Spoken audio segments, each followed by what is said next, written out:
I go to Vegas about once a year. I'm going to tell you guys this. My best advice next time you guys go to Vegas, if you've never been, here's the thing. Skip the strip. Skip it completely. Head right down to downtown Fremont Street. Am I right? Yeah. It's so much more fun. I'll tell you guys right now, I'm not a big gambler, but I love the people watch. I love those street performers. My last day there, I spent 20 minutes watching this contortionist act until I finally figured out it was actually a crackhead trying to take off a backpack.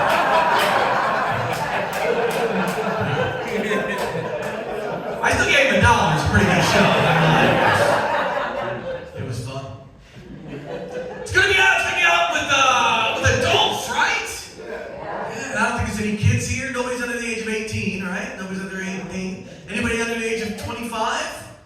Yeah, I had a feeling. Now, I feel like I have to be delicate with this next thing I say here. Let me say this in the nicest way. I am not saying that everybody under the age of 25 is irresponsible. I'm not saying that. But probably. Like, probably are. Have you met these people? It's not all of them. Oh, but it's a lot of them. Aren't they? Like, I've got a nephew. My nephew's 19 years old. He graduated high school a year ago. So he's had an entire year to get his act together. But here's a newsflash. He didn't get his act together. No. He didn't apply for college. He didn't go to college. He didn't apply for a job. He doesn't have a job. He does nothing. He sits in his room all day long, plays in his phone, plays in his computer, and he wants to be an influencer. What are you going to influence? Molasses? You do nothing. I tried to talk to my sister about it. Hey, aren't you looking worried about Wyatt? She goes, he'll figure it out. I don't think he will. I don't think he's even trying. And to be honest with you guys, I'm not even sure it's his fault. Here's my theory.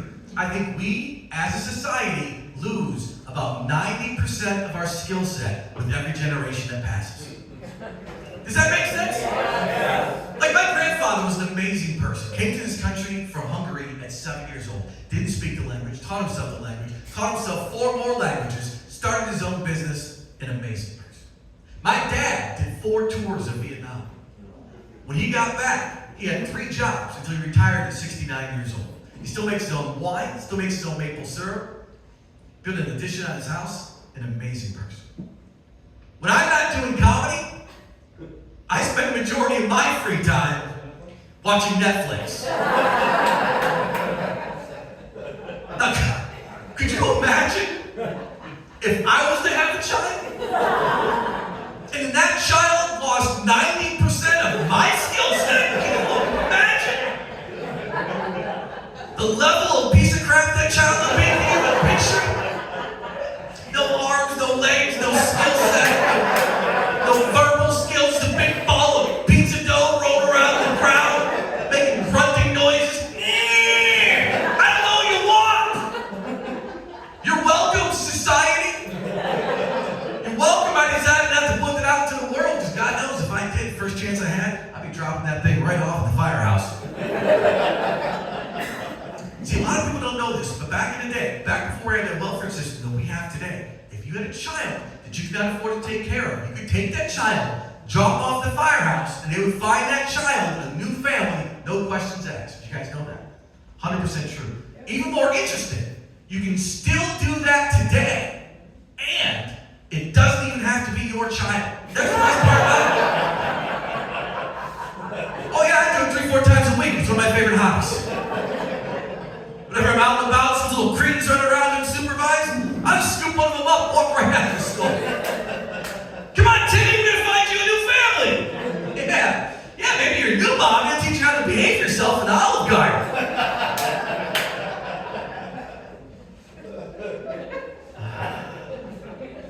It's everywhere, though. I'm not trying to be a jerk about it, but it really is. Like, do you guys remember? Let me ask you this question. Do you guys remember how bad the fast food workers used to be before the pandemic? Do you guys remember that, how bad they were?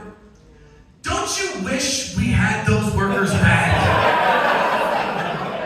Like, you didn't think they could get worse. They got a lot worse. Like, they used to screw up about every 3rd order. Now they're doing it. It's like they're doing it on purpose nowadays. And it was, I'm telling you, look, they say that 1 in 8 people worked at McDonald's in their lifetime. That's what they say. That means there are people in this room right now who worked at McDonald's. And if there's one right there. There's one right there, apparently. And if that's true, you know it's not a hard job. It's not a hard job at all. You put the bun down, give me the bun, cheese the bun, another bun. Excuse me, they messed it up every single time. I'm going to. If you screwed up your job every single day, you'd be fired tomorrow. This guy gets promoted to fries. And the ones working the drive-thru, they're even worse. Not the brightest and the best at the drive-thru. They're not. A couple weeks ago, me and Scott were on the road. Scott had a really bad cold. He was losing his voice. So because I'm a good friend, I went to the gas station and I made him a cup of tea. But the gas station didn't have any honey, and you need honey to get your voice back. But luckily for us, there was a Hardee's right across the street. They were selling chicken, they had biscuits, and I thought maybe they have some honey. So I went to the drive-thru and I explained to them the situation. I got my buddy, he lost his voice. You guys have any honey? Guy comes over the loudspeaker and he goes, we got honey mustard. Yeah, close enough. Why not? You have a honey backer while you're back there, always? Idiots, right? I don't even understand it. The worst thing happened to me just recently, and this is still fresh in my mind, so forgive me if it seems like my reaction is a little bit extreme. But one thing you need to understand is that I love McDonald's coffee. Anybody else have McDonald's coffee? It's great coffee. And what I like to do, I like to treat myself when I'm on the road. And I use the change that's in my console to pay for that coffee. That way it's free. I'm using girl math. You know what I'm talking about.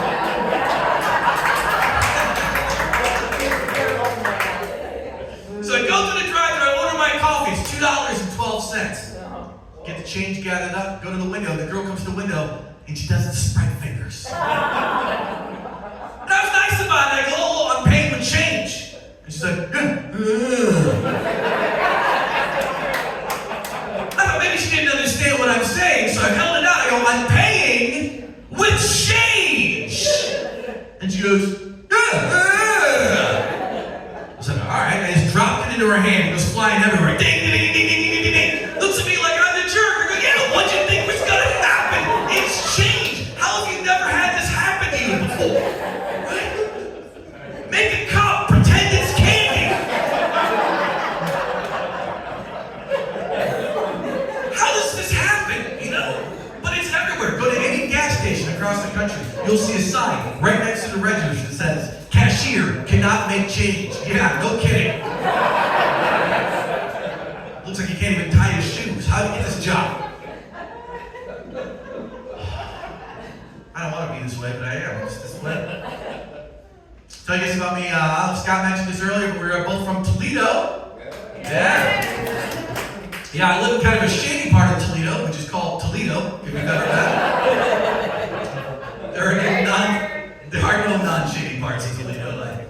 I live in a basement apartment, but they don't call it a basement apartment. They call it garden level. Yeah. That's cool anyway. They call it garden level because apparently shallow grave doesn't look so good in the picture. Probably gonna die there though. I'm Hungarian. Anybody guess that? I guess I mentioned that earlier a second ago. Yeah. Any other Hungarians here in the audience? No, there never is. There never is. But people ask me all the time when they find out I'm Hungarian, well, tell me a little bit about Hungarian culture. Well, here's a little secret. Part of Hungarian culture is to not know anything about Hungarian culture. I can't tell people that, so I just have to make stuff up. But they're not going to Google it, right?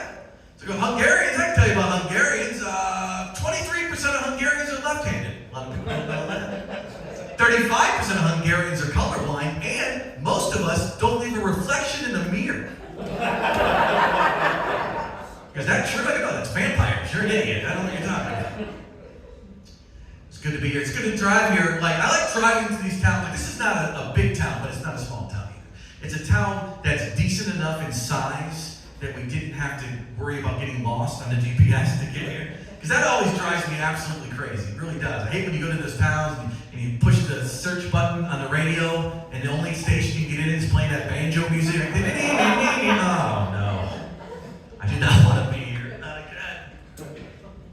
I always hate asking for directions. That's why I get worried about those type of things. You like that too? You don't like that? At all. At all. And it's not because it's not an ego problem for me. My problem is I always end up getting that guy that only wants to give cardinal directions. Do you know that guy? He's always like, all right, start off heading west. I go, let me stop right there, Chief. All right. Right? Like, I don't know if you thought I was, I don't know what you were thinking. I'm not Lewis or Clark. I'm not wearing a coonskin cap, and I'm not holding a compass. So why don't you just point in the direction I need to go? I'm trying to figure it out from there. Well, as the crow flies, how about as the car drives? Can you help me out with that one? Last day trapped. I wasn't driving my bird. I got some friends that are, I have some friends that have a lot of money, but they always like to act like they don't have a lot of money. Like I have a friend that specifically, he always says things like, I'm by no means rich. But he only says that after saying things that only rich people would say. You know, like he's discussing things like investments or grocery shopping, you know, things that normal people can't afford to do. Just once, I would like one of my poor friends to use that phrase. Wouldn't that be great? I'm by no means rich. Yeah, we just saw you pull crab cakes out of the dumpster. We know you're not rich, Carl. You live in a tent